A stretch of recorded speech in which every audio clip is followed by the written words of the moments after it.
kasih. Saudara ahli,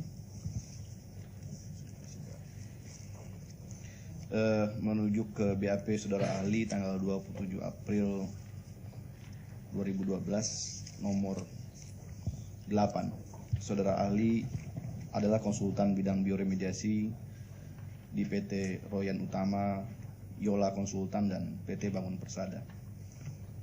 Benar? Benar.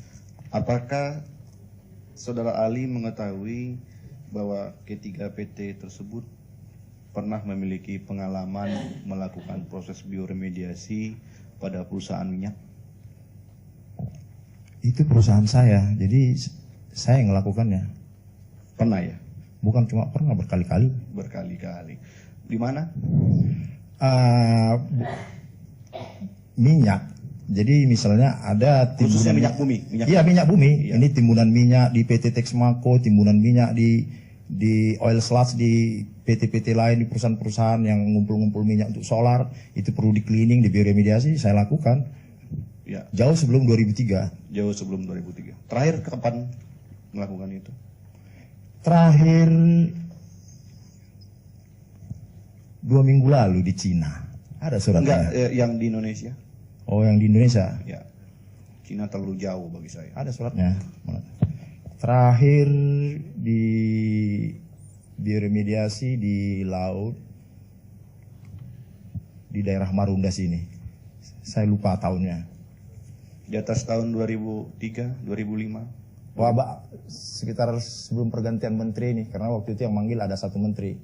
Berarti Bersihkan laut itu. 2009. Saya lupa tahunnya, tapi yang pasti sebelum pergantian menteri, karena waktu itu ada seorang menteri mengundang saya membersihkan laut. Kira-kira Pak, menteri sebelum ini kan 2009. Ada pergantian menteri, saya nggak mau sebut nama menterinya. Iya. Pokoknya pernah lah, itu aja. Iya, 2009. Apakah ketiga PT saudara tadi dalam melakukan proses bioremediasi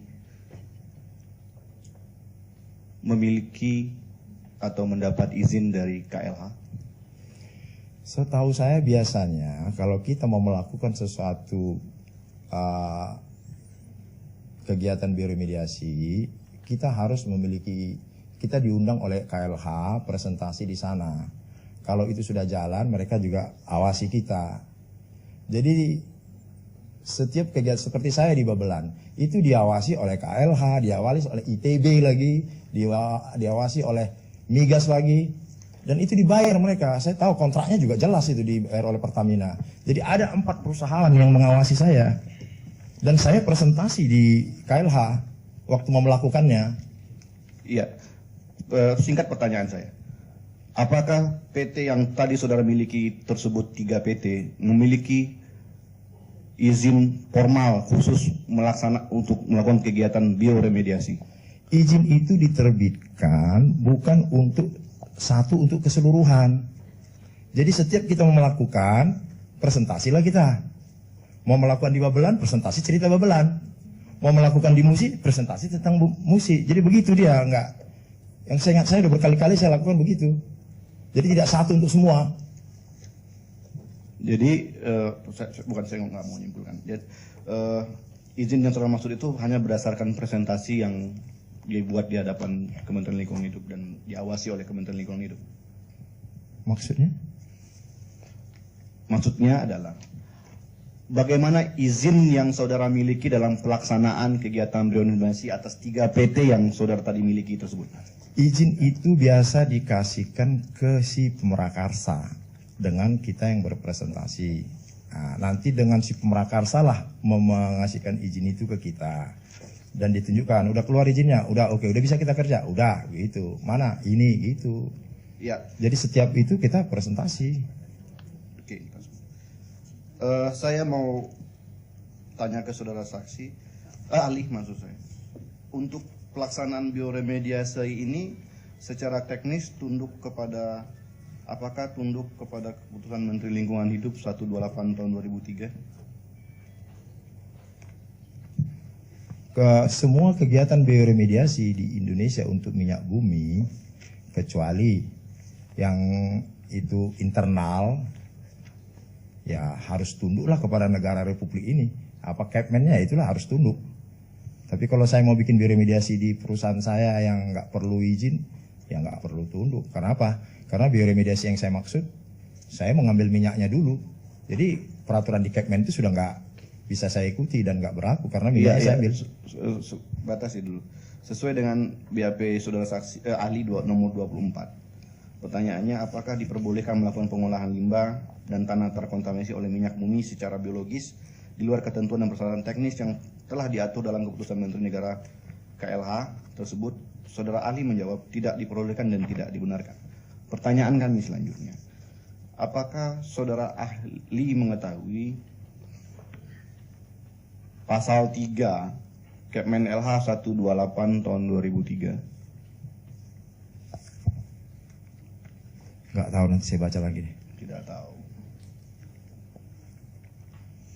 Apakah saudara ahli mengetahui untuk setiap perusahaan melakukan pengolahan limbah B3 itu harus mendapat izin dari menteri?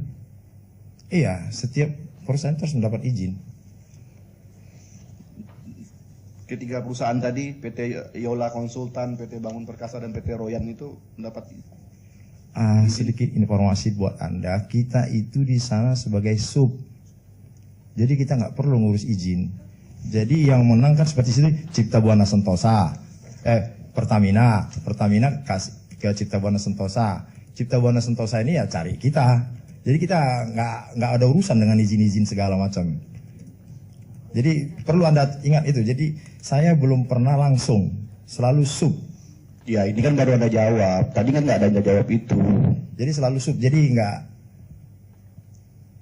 Ya mau konsistensi, Anda itu perusahaan subkontraktor atau emang orang yang ditunjuk langsung untuk melaksanakan bioremediasi, perusahaan Anda itu? Perusahaan saya itu ditunjuk langsung oleh pemenang atau siapa yang ditunjuk. Jadi saya tidak pernah, cuma kalau mereka minta bantu untuk presentasi ya saya bantu. Tapi kalau langsung tender segala macam enggak, belum pernah hingga detik ini. Belum pernah. Hingga detik ini juga apakah sudah ada mendapatkan izin khusus dari Kementerian Lingkungan Hidup sebagai perusahaan yang mendapat izin melakukan pengolahan limbah B3? Saya tidak mengolah limbah B3 saat ini, jadi saya nggak perlu urus izin. Enggak, pada waktu Anda melakukan perusahaan saudara itu mendapatkan subkontraktor itu? Yang mendapat izin itu adalah yang pemenang tendernya. Bukan pertanyaannya. Saat saudara mendapatkan subkontrak itu, apakah ada izinnya dari Kementerian Lingkungan Hidup? Saya nggak punya izin. Tidak punya.